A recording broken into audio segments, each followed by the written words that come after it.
بسم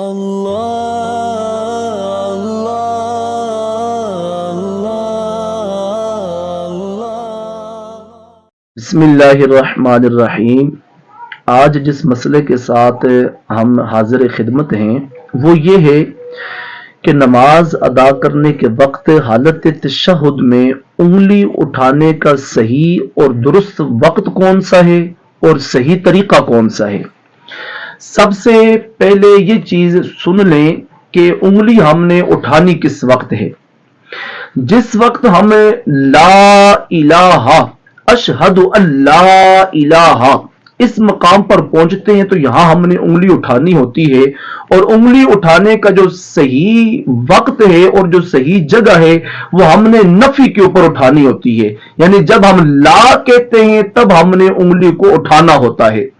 اور جب ہم لا کے بعد اس بات کرتے ہیں یعنی الہ کہتے ہیں تو الہ پر انگلی کو نیچے گرانا ہوتا ہے، اور یہ عمل ایک بار کرنا ہی سنت ہے، یعنی حالت نماز میں تشہد کے وقت صرف ایک مرتبہ آپ نے انگلی اٹھانی ہے، لا پر آپ نے اٹھانی ہے، اور الہ جب آپ نے کہنا ہے تو الہ کے اوپر آپ نے انگلی کو نیچے گرا دینا ہے۔ یہ صحیح مقام اور صحیح جگہ ہے انگلی اٹھانے کی۔ اب دوسری صورت ہے کہ انگلی اٹھانے کا طریقہ کیا ہے۔ اب کچھ لوگ انگلی اٹھاتے ہیں، انہوں نے ہاتھ سیدھا رکھا ہوتا ہے اور سیدھے ہاتھ سے ہی وہ انگلی کو اٹھا لیتے ہیں، یہ طریقہ درست نہیں ہے۔ کچھ لوگ ایسے ہوتے ہیں کہ وہ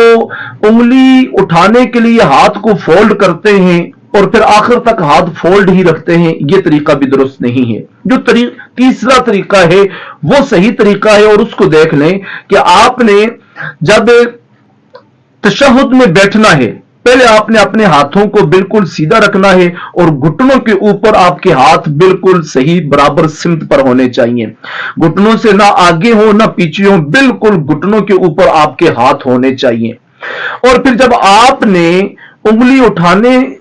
اٹھانی ہے اور انگلی اٹھانے کا جب مقام آنا ہے تو پھر آپ نے اپنے ہاتھوں کو فولڈ کرنا ہے، تو پھر آپ نے ہاتھوں کو فولڈ اس طرح کرنا ہے کہ یہ آپ نے اس طرح آپ نے گول دائرہ بنانا ہے، یہ تین انگلیاں آپ نے ایسے رکھنی ہے، اور یہ انگلی آپ نے انگوٹھے کو اس انگلی کے ساتھ رکھنا ہے، اس طرح جوڑ دینا ہے، اور پھر آپ نے اس طرح انگلی اٹھانی ہے، اور پھر